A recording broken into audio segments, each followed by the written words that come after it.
মঞ্চে আলো ঝলমলে একজন তরুণী গাইছে, ভালোবাসা কোনো খেলা নয়। সামনের সারিতে বসে থাকা মানুষগুলো হাসছে, উপভোগ করছে, কেউ ভিডিও করছে, কেউ মুগ্ধ হয়ে তাকিয়ে আছে। তাদের কাছে এটা শুধু একটা গান, একটা পারফরমেন্স, একটা বিনোদন। কিন্তু একই সুর, একই কথা পিছনের সারিতে বসে থাকা একজন মানুষের জন্য হয়ে ওঠে সম্পূর্ণ ভিন্ন কিছু।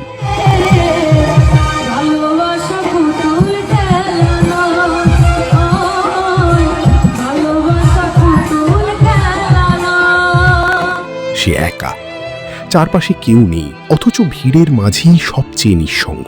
গানের প্রতিটি লাইন যেন তার বুকের ভেতর ঢুকে পুরনো কোনো গল্পকে জাগিয়ে তুলছে। হয়তো কোনো অসমাপ্ত ভালোবাসা, হয়তো হারিয়ে ফেলা কোনো মানুষ, হয়তো এমন এক স্মৃতি যেটা সে ভুলতে চেয়েও কখনো পারেনি। তার চোখ ভিজে যায়, তারপর সেই ভেজা চোখ ধীরে ধীরে পরিণত হয় কান্নায়, অবিরাম, অপ্রতিরোধ্য কান্নায়।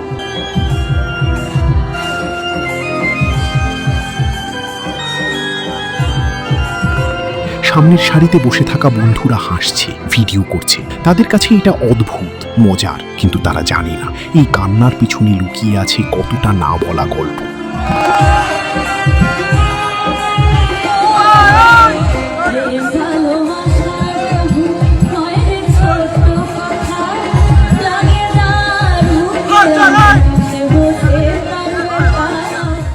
কারণ সঙ্গীত কখনো শুধু সুর না, সঙ্গীত হলো অনুভূতি, স্মৃতি আর না বলা কথার এক অদৃশ্য ভাষা।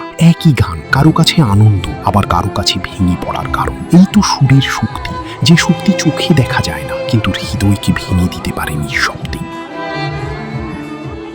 আমরা যা শুনি তা শুধু গান নয়, কেউ কেউ সেখানে নিজের পুরো জীবনটাকে খুঁজে পায়।